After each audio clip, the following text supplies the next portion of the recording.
Hello प्रिय छात्रों, welcome है मेरे चैनल में। तो छात्रों, आज हम कक्षा 12 के सारणिक चैप्टर जिसे कहते हैं डिटरमिनेंट, इसके बारे में बताएंगे कि सारणिक की सवालें कैसे सॉल्व होती हैं, कैसे पहचान करेंगे, क्या तरीका है। तो सबसे पहले आपको इसमें तरीका बताएंगे, पहचान बताएंगे, तब आपको चैप्टर की सवाल बताएंगे। तो आइए देखिए कि सारणिक या डिटरमिनेंट क्या होता है, कैसे इसकी पहचान करते हैं। देखिए, तो जब सारणिक की सवाल रहेगी, समझ जाइए कि क्या होगा कि ऐसे दो पाई ऐसे खड़ी खींची रहेगी। तो समझ जाइए कि ऐसे दो खड़ी पाई ऐसे रहेगी, इसके अंदर कुछ भी लिखा है, समझ जाइए क्या है, हमारा सारणिक का सवाल है। जैसे लिखा इसमें है 3 2 6 9 ऐसे लिखा गया है। तो देख रहे हैं दो पाई ऐसे है, इसके भीतर कुछ लिखा है, तो ये समझिए क्या है, हमारा ये सारणिक है। तो सारणिक की पहचान हो गई। सारणिक को हम लिखते हैं, डिनोट करते हैं किससे, डी से लिख देते हैं, चाहे डी से लिखते हैं या इसे से डेल्टा यानी त्रिभुज से डिनोट करते हैं सारणिक को। जैसे हम लिख दें इसको डी इक्वल टू लिख देंगे ऐसे डिटर्मिनेंट यानी कि 3 2 6 9। तो देख रहे हैं ये सारणिक है क्योंकि खड़ी पाई में है और डी इक्वल टू लिख दिया गया। तो ये पहचान हो गई। अब देखिए इसके अंदर यानी सारणिक है, जैसे दो पाई के अंदर जो कुछ लिखा होता है वो कहलाता अवयव। तो यानी इसमें अवयव पूछा जाएगा, अवयव क्या है, तो अवयव या इसी को हम लोग तत्व बोलते हैं, अवयव या तत्व। ये क्या होता है, यानी क्या क्या इसमें है, देखिए 3 2 6 9 ये सब क्या है, इसके अवयव हैं या तत्व हैं। तो अवयव तत्व समझ में आ गया, सारणी की पहचान समझ में आ गई। अब देखिए क्या होता है इसमें क्रम कि जैसे क्रम क्या होता है, क्रम, ये क्रम देखिए पूछता है कि इसका क्या बताइए, क्रम बताइए, क्रम क्या होता है।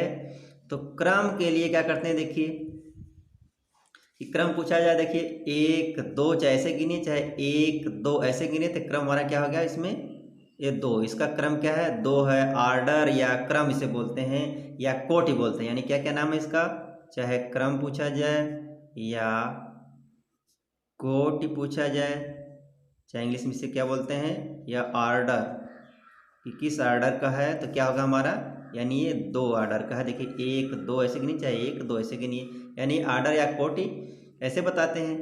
अब देखिए जो इसमें नाम क्या क्या है और बता दें आपको कि स्तंभ क्या होता है और कॉलम क्या होता है। देखिए दो चीज़ें, स्तंभ और कॉलम। देखिए तो पहले हम चलते हैं कि बता दें आपको रो। देखिए रो, इसे क्या कहते हैं, रो, या इसी को हिंदी में कहते हैं पंक्ति।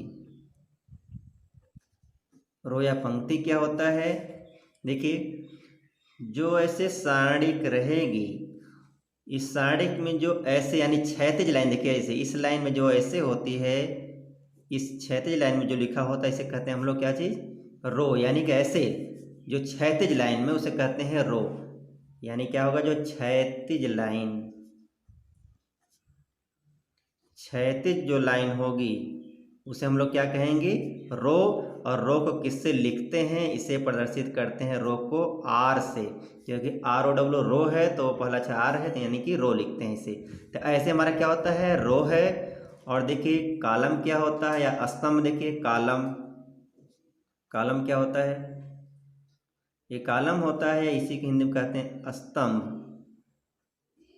ये देखिए क्या होता है कि जो ऐसे यानी कि सारणिक में जो हमारा ऐसे लिखा रहेगा, देखिए ऐसे यानी ऊर्ध्वाधर जो लाइन होती है ऐसे, इस लाइन में इसे हम लोग बोलते हैं कॉलम।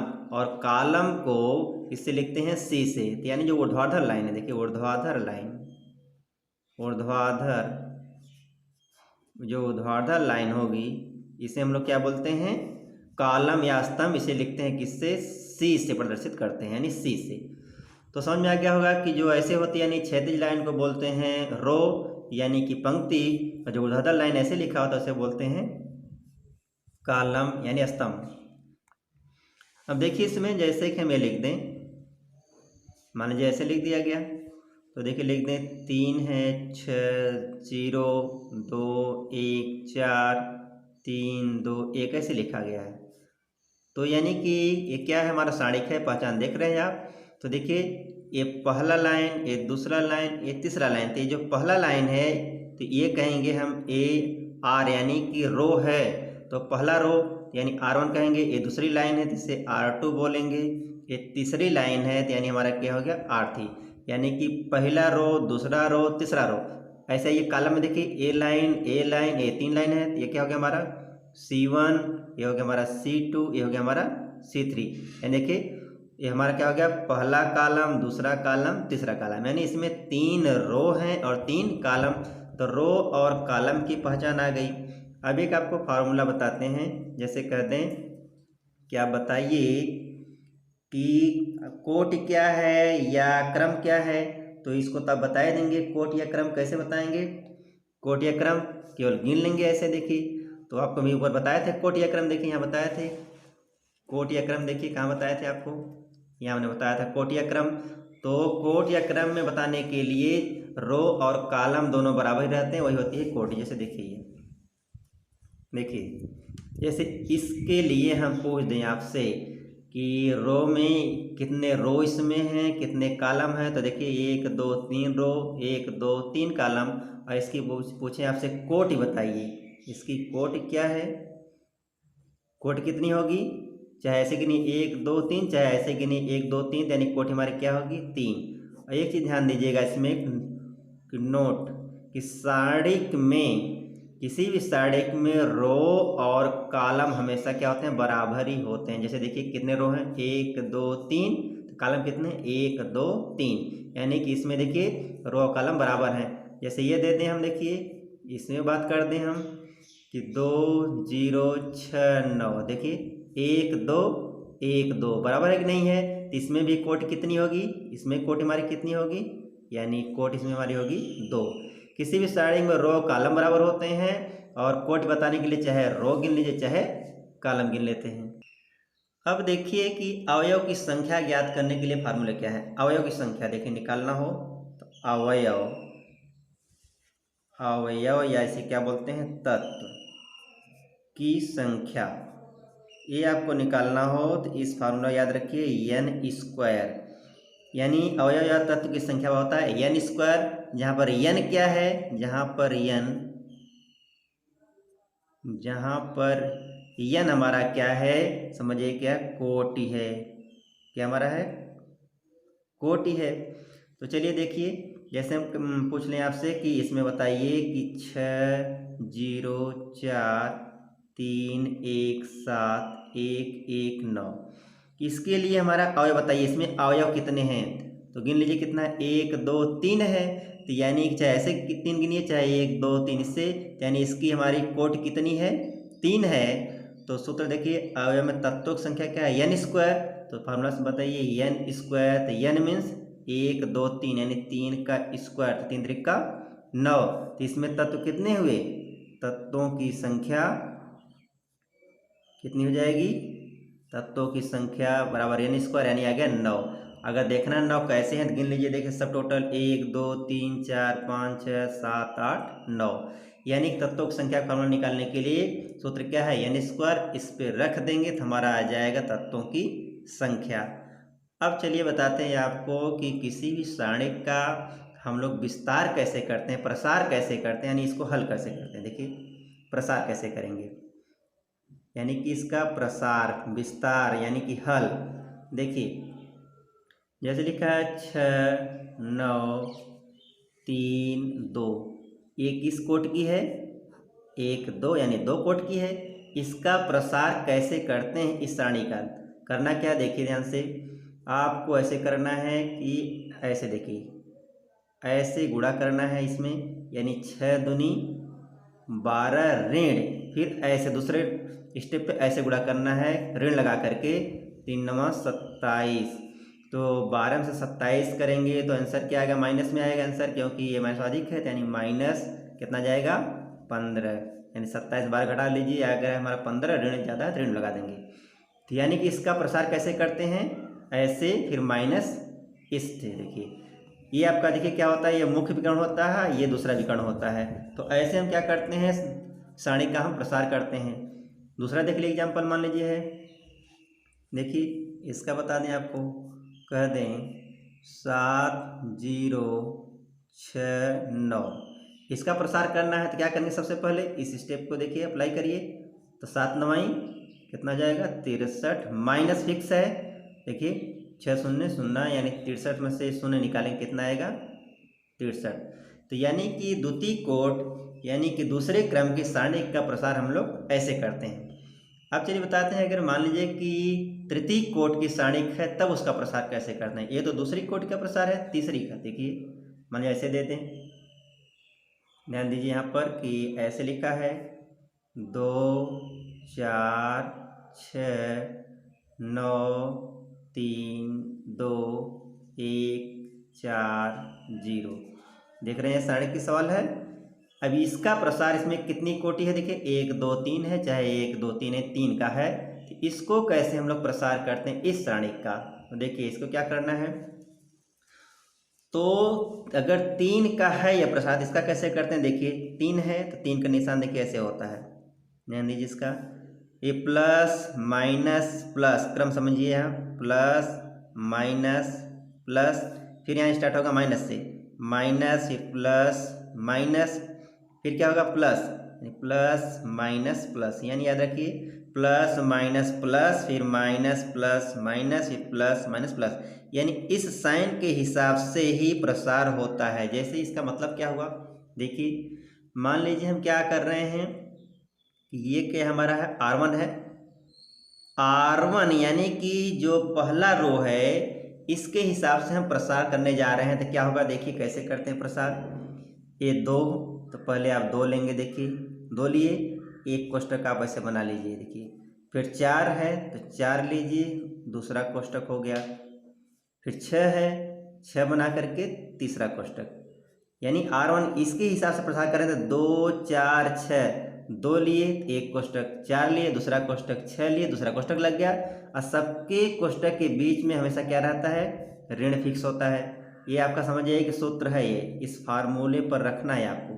ये क्या हमारा ये फार्मूला याद रखिए, यानी कि पहला कोष्टक दूसरा कोष्टक 3 कोष्टक बन गया, ये 2 पहले कोष्टक के पास लगाइए, 4 दूसरे कोष्टक के पास, 6 तीसरे कोष्टक के पास।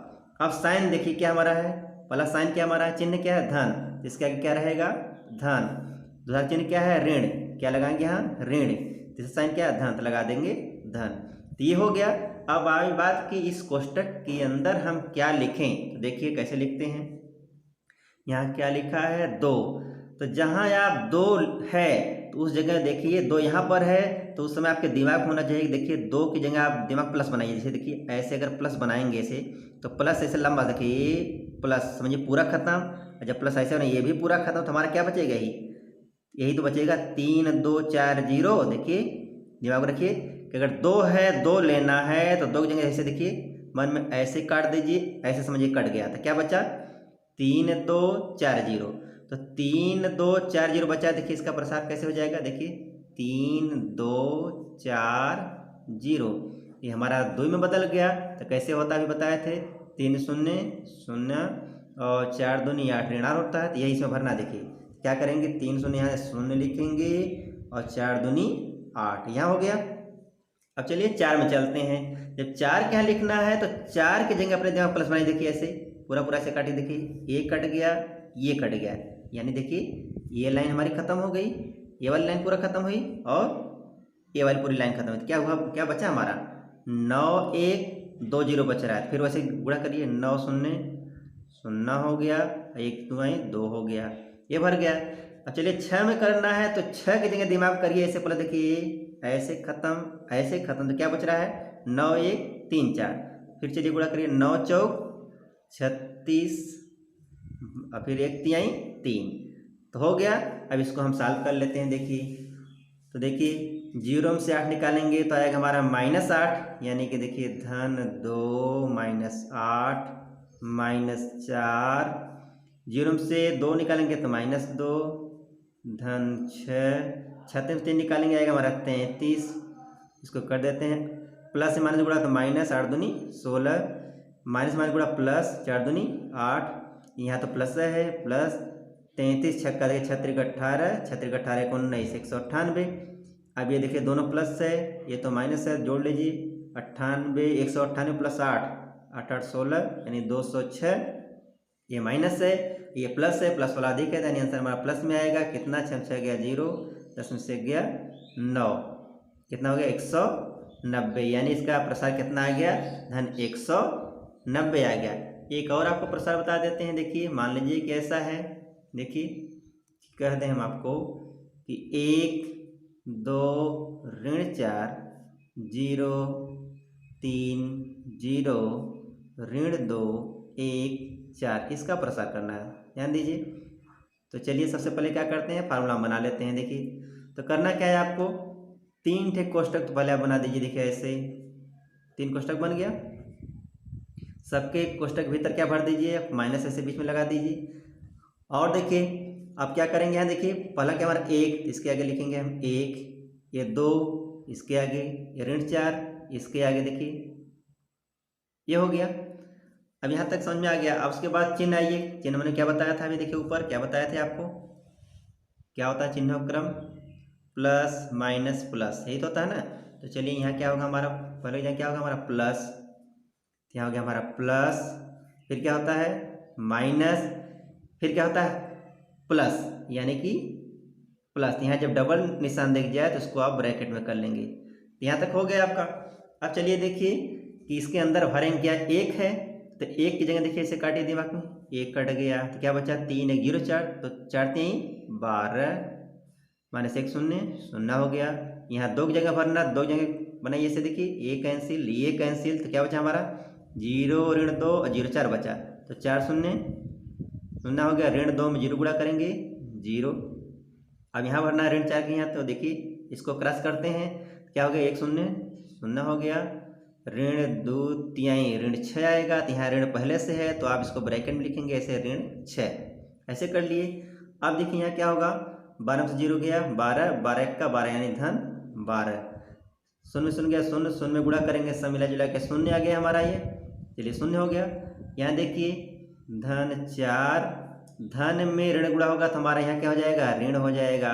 देख रहे हैं धन में ऋण गुणा तो ऋण हो गया, यानी 4 कोष्टक में 0 ये कोष्टक खुलेगा धन हो जाएगा, यानी कि 6 तो हो गया देखिए धन 12, देखिए धन 12 हो गया, ऋण 0 6 में 0 होंगे 6 6 चौक 24 यानी माइनस 24, तो धन 12 है ऋण 24, ऋण वाला ज़्यादा है यानी हमारा आंसर आ गया ऋण 12।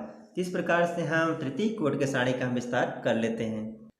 अब आइए देखिए सारणी के गुण, सारणी की प्रॉपर्टी, इसी गुण के आधार पर सारणी की जितनी भी सवालें होंगी सब सॉल्व होंगी, तो आपको गुण जानना जरूरी है। देखिए इसमें पहला गुण क्या है, ये पहला गुण सारणी में देखिए ध्यान से, पहला गुण ये है कि अगर कोई सारणी है उसमें किसी भी रो या किसी भी कॉलम का प्रत्येक अवयव शून्य हो तो उस पूरे सारणी का मान शून्य होता है, आपको हल करने की जरूरत नहीं है। यानी देखिए ध्यान दीजिए, जैसे एक सारणी है ये हमारे पास, यहाँ लिखा है 1 4 6, लिखा है 0 0 0 3 1 4। देख रहे हैं कि सारणी में देखिए ये पहला रो, दूसरा रो, तीसरा रो, तो देख रहे हैं कि दूसरे रो के प्रत्येक एलिमेंट, देखिए प्रत्येक एलिमेंट प्रत्येक तत्व, देखिए ये सब 0 है, तो इस पूरे सारणी का मान क्या होगा 0 होगा। यानी पहली प्रॉपर्टी क्या है कि अगर कोई सारणी है उसके किसी भी रो, चाहे पहले रो चाहे दूसरे रो चाहे तीसरे रो में 0 0 हो, या चाहे किसी भी कॉलम, पहले कॉलम दूसरे कॉलम तीसरे कॉलम सब एलिमेंट 0 हो तो उसका मान भी 0 होता है। तो इसमें देखिए दूसरे रो में सब क्या है 0 है, तो इसलिए इसका मान क्या आ जाएगा 0। एक एग्जाम्पल और देख लीजिए, मान लीजिए ऐसे लिखा है 3 6 7, ऐसे लिखा है 1 2 1 लिखा है 0 0 0, तो देख रहे हैं इसमें क्या हमारा है, तीसरे रो में सब 0 0, इसका मान क्या आएगा हमारा 0। एक ये भी देख लीजिए, मान लिखा है 3 4 0, ये 3 है, 6 7 0 2 1 0। तो इस सारणी में आप क्या देख रहे हैं, देखिए पहला रो दूसरा रो तीसरा रो, देखिए कॉलम में पहला कॉलम दूसरा कॉलम तीसरा, आता देख रहे हैं तीसरे कॉलम में सब एलिमेंट क्या है 0 0, तो इसका मान भी क्या होगा 0 होगा। तो ये पहली प्रॉपर्टी हो गई कि किसी सारणी के अगर रो या कॉलम का कोई भी रो हो कोई भी कॉलम हो, प्रत्येक एलिमेंट यानी 0 0 उसका मान क्या होता है 0 होता है। दूसरा गुण देखिए, दूसरा गुण में क्या है, अगर कोई सारणिक है, कोई सारणिक आपके पास जैसे है ये, उसके किन्हीं दो चाहे रो या किन्हीं दो कॉलम के अवयव बराबर हो, समान हो, एक समान दिख रहे हैं, उसका मान भी 0 होता है। इसका अर्थ क्या हुआ, जैसे 4 1 4, 3 2 1, 4 1 4। ध्यान दीजिए, इसमें देख रहे हैं पहला रो में देखिए क्या है हमारा 4 1 4, तीसरे रो में क्या है 4 1 4। देख रहे हैं ना, दोनों समान है, यानी इसमें देखिए ये R1 है, ये तो हमारा R2, ये हमारा क्या R3 है।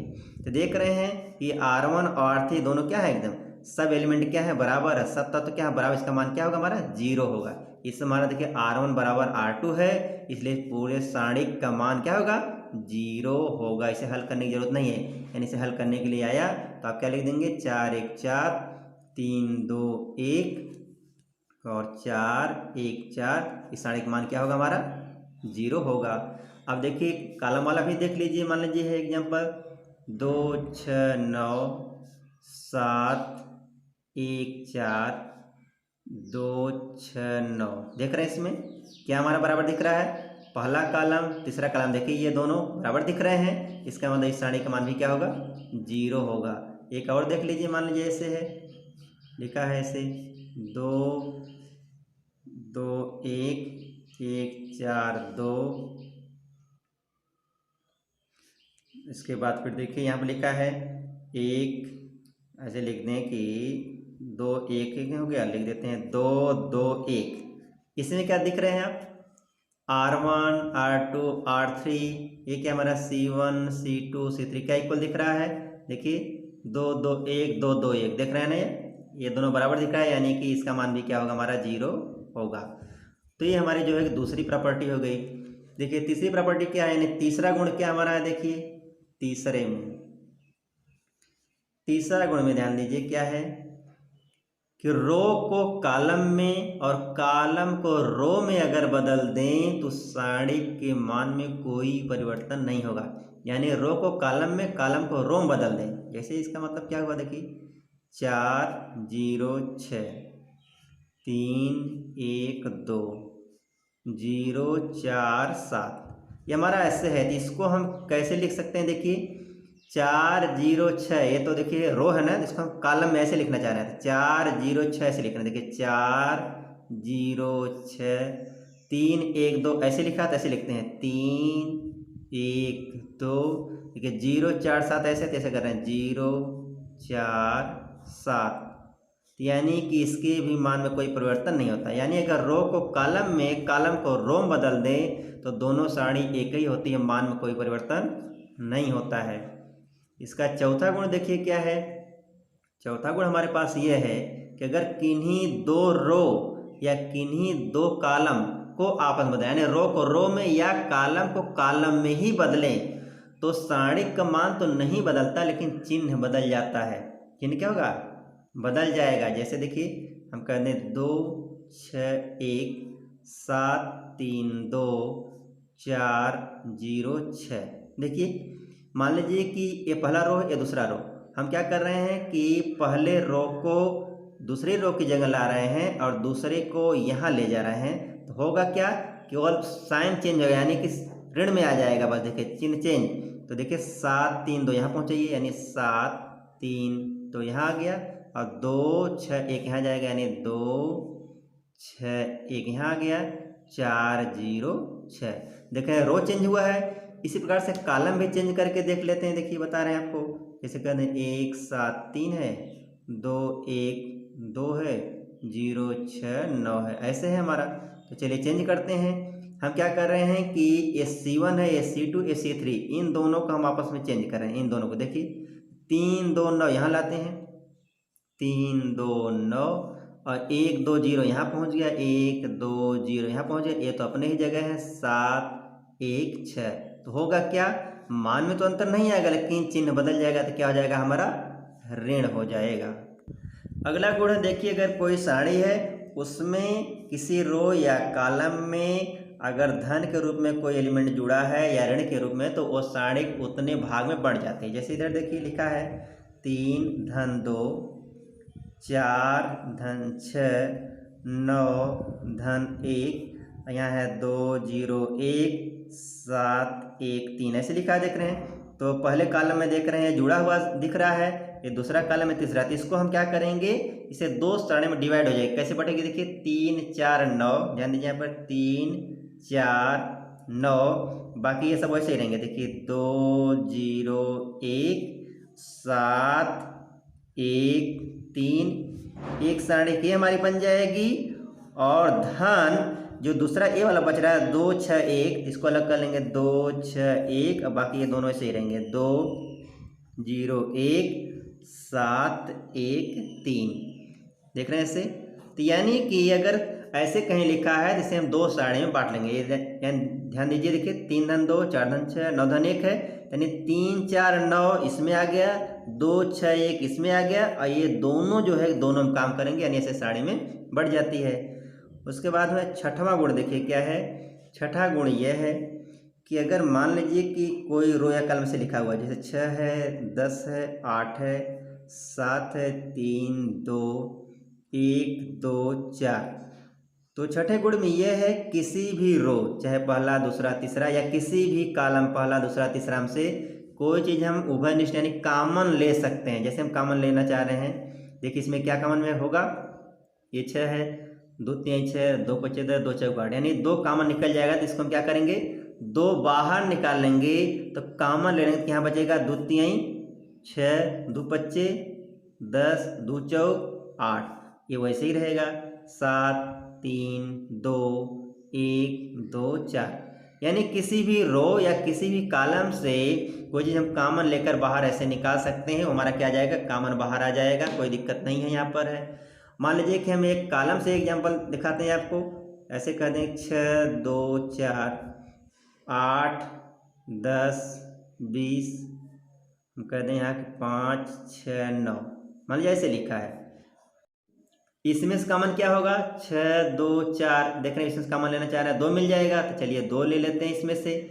तो 2 कॉमन लेंगे तो यहाँ क्या होगा बताइए, 2 3 6 2 1 का 2 2 दूनी 4, इसमें से देखिए क्या इसमें से भी कॉमन हो जाएगा, हाँ इसमें मिल जाएगा देखिए, तो इसमें से भी 2 निकल जाएगा, तो वो भी कॉमन निकालना, तो ये भी गुणे से लिख दीजिए, 2 चौक 8 2 पच्चे 10 2 दहाम 20, यहाँ बचा 5 6 9, यानी हम कॉमन भी ले सकते हैं। तो ऐसे अगर किसी रो या कॉलम से हम कॉमन ले सकते हैं। जो 7वां गुण देखिए आपका क्या, अगला गुण में 7वां है। 7वां गुण ये है कि मान लीजिए कि हमारे पास ये साड़ी कैसे है, 2 1 4 3 1 0, ऐसे साड़ी है। तो अगर किसी रो या किसी कॉलम में किसी संख्या से अगर हम गुणा करते हैं तो उतनी ही संख्या के इस साड़ी में भाग करना पड़ेगा। जैसे मान लीजिए कि हम चाह रहे हैं कि इस वाले में हम 5 का गुणा करना चाह रहे हैं, देखिए 5 का गुणा करेंगे तो क्या होगा, यहाँ पर देखिए 5 गुणा करिए, यहाँ पर 5 6 30 5 0 0 5 चौक 20, इसमें आपने गुणा किया तो यहाँ 5 का भाग भी कर देना पड़ेगा साढ़े कैसे भाग, बाकी वैसे रहेंगे, यानी 2 1 4, उसके बाद हमारा क्या बचा 3 1 0। तो ये साढ़े के गुण हैं कि अगर आप गुणा करते हैं तो साढ़े में गुणा भी करना पड़ेगा। देखिए 8वां गुण आपका यह है कि किसी भी रो को रो में जोड़ सकते हैं, रो से रो घटा सकते हैं, या कॉलम से कॉलम जोड़ सकते हैं, या कॉलम से कॉलम घटा सकते हैं, या किसी भी रो में किसी संख्या का गुणा करते हुए किसी रो को जोड़ सकते हैं, घटा सकते हैं। जैसे मान लीजिए हमारे पास ये है 3 0 6 से है, 9 है 0 है 1 है 2 4 6 है, ये हमारा R1 है, ये R2 है, ये R3 है, देख रहे हैं इसे R2 है R3। तो अगर हम कहें कि इस R1 में R2 को जोड़ना चाह रहे हैं, जोड़कर यहाँ लिखना चाह रहे हैं, तो देखिए हम जोड़ सकते हैं। देखिए 3 में 9 जोड़िए, 9 3 12, 0 में 0 जोड़ेंगे तो 0 6 1 7, यानी आपने क्या किया, R1 में R2 जोड़े हैं, जोड़कर R1 की जगह आपने लिख दिया। बाकी देखिए वैसे हैं तो 9 0 1 2 4 6, तो क्या किए हैं यहाँ पर आप लिख देंगे, आपने क्या किया है, R1 को ट्रांसफ़र किए हैं, आप R1 को हटाएं कैसे, R1 में R2 को जोड़ते हुए। यानी कि देखिए R1 को हटाए हैं कैसे, R1 धन R2 करके हटा दें।